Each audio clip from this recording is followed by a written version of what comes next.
Les anatomistes, bonjour et bienvenue dans cette nouvelle vidéo, toujours consacrée au domaine de la pharmacologie. Aujourd'hui, nous allons voir comment lire le conditionnement d'un médicament ou comment lire la boîte d'un médicament. Alors je me présente, je m'appelle Pierre, je suis préparateur physique de formation et de métier et je suis également étudiant en kinésithérapie. Cela me permet de faire un petit disclaimer, je ne suis ni pharmacien, ni médecin, ni professeur en université, donc vous regardez ces vidéos en conséquence. Donc, comment lire le conditionnement d'un médicament? On va prendre l'exemple d'une boîte de Codoliprane, qui sont des médicaments utilisés pour traiter les douleurs modérées à intenses. Donc qu'est-ce qu'on va retrouver? On va retrouver en premier lieu le nom commercial. Ici Codoliprane, ici Doliprane et ici Dafalgan. Généralement, on peut retrouver le nom commercial avec la mention du petit R à côté du nom. Ensuite, vous allez retrouver les principes actifs. Donc le Codoliprane, ce sont deux principes actifs, le paracétamol et la codéine. Et vous allez retrouver également la quantité du principe actif. Ici, nous avons 400 mg de paracétamol et 20 mg de codéine. Nous allons retrouver le nombre d'unités présent dans la boîte. Ici, nous avons 16 comprimés sécables. Sécables, vous savez, ce sont ces petits comprimés avec une espèce d'incisure au milieu pour faciliter la découpe.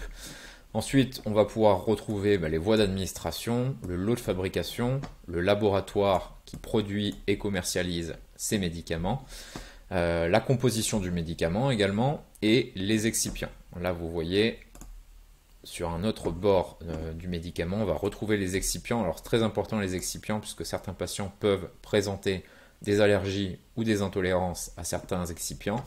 Et ici, vous voyez, le pharmacien ou le médecin peut écrire la posologie. D'accord? Chose qu'il a faite ici sur la boîte de Codoliprane en indiquant à prendre 3 fois par jour. On pourra retrouver également des références si c'est pour un usage hospitalier, si c'est à base de plantes, si c'est un médicament renouvelable pour les traitements de longue durée, etc. Ensuite, les laboratoires pharmaceutiques vont imprimer des pictogrammes sur les boîtes des médicaments. Alors les pictogrammes, ce sont des symboles ou des dessins qui représentent une idée et qui a pour but de transmettre une information ou des instructions sans avoir besoin d'utiliser ce texte. Et donc ces laboratoires vont ajouter des pictogrammes concernant les conditions de conservation, les modalités d'administration, un schéma pour indiquer les moments auxquels prendre son traitement, etc. et j'en passe. Alors ceux qui sont les plus connus, c'est par rapport à la conduite. Vous avez le niveau 3, le niveau rouge, le niveau 2, le niveau orange, et le niveau 1, le niveau jaune. Alors dans le niveau rouge, nous avons une conduite qui est fortement déconseillée, soit parce que le médicament fait dormir, soit parce qu'il va altérer votre vision. Alors on va retrouver ici par exemple les somnifères, les tranquillisants qui vont faire dormir, ou certains collyres utilisés lors d'examens en ophtalmologie.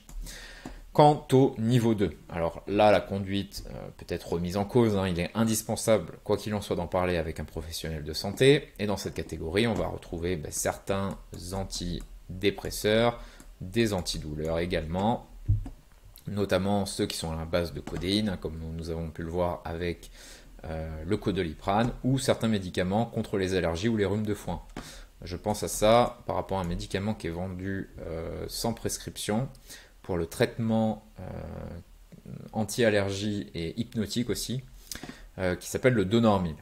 Voilà, et qui a des effets, c'est un anti-allergique à la base, et il a des effets hypnotiques. Et il est prescrit. Il est vendu en pharmacie sans prescription pour les adultes qui ont des insomnies occasionnelles. Ensuite, vous avez le niveau 1, donc ici la conduite est possible, mais bien sûr, il faut rester vigilant, car vous avez des médicaments qui peuvent entraîner parfois une somnolence ou des vertiges. Alors je pense aux traitements antihypertenseurs ou certains traitements contre la toux qui ont de la codéine à l'intérieur par exemple. Alors on retrouve également très fréquemment des médicaments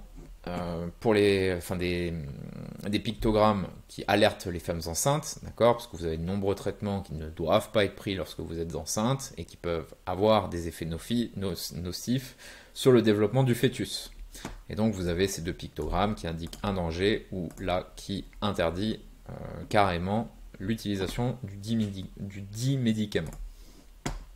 Vous pourrez retrouver des pictogrammes qui indiquent la dangerosité, si c'est des stupéfiants, des psychotropes, des substances inflammables, des substances radioactives, et les effets indésirables tels que l'incapacité d'effectuer certaines tâches. On pensait au volant, mais aussi on pense à ces personnes qui travaillent dans des usines et qui utilisent de la machinerie lourde.